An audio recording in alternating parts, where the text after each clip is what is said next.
A few weeks ago, I read about what was supposedly a new, versatile and easily programmable CRM system. I telephoned the company for more information, explained to the receptionist the particular challenge I had with my current system, and I was assured their system would solve my challenges.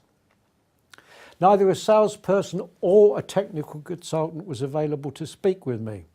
So, somewhat reluctantly, I agreed to a meeting with a salesperson. He was a disaster.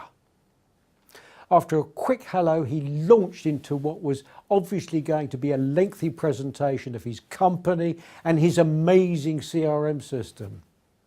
He certainly hadn't been told what my specific challenges were with my current system and didn't bother to ask if I had a CRM and was happy or unhappy with it.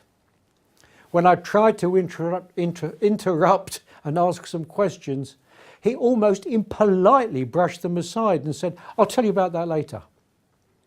After about 15 minutes of listening to him rambling on about the numerous functions of this system, which I had no interest in, I banged my fist on the boardroom table and yelled, "Stop!"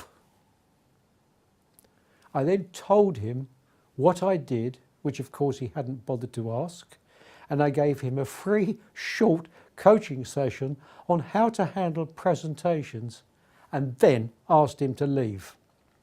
Here's a summary of what I said. 1.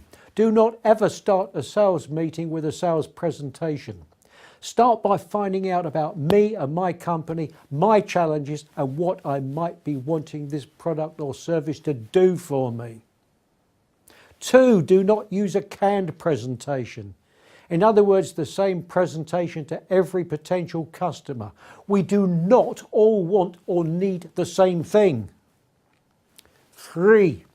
Keep the presentation short and focus on my problems, the problems you can solve for me. Leave out most of the other features and benefits.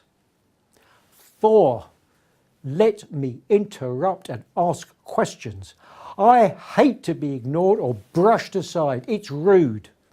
And that aside, I may have just one question that, if answered adequately, might just seal the deal.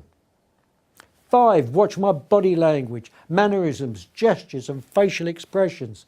It should have been very obvious to you I was getting bored, impatient and angry. Hopefully you don't make the same mistakes. And if you do, now is the time to stop.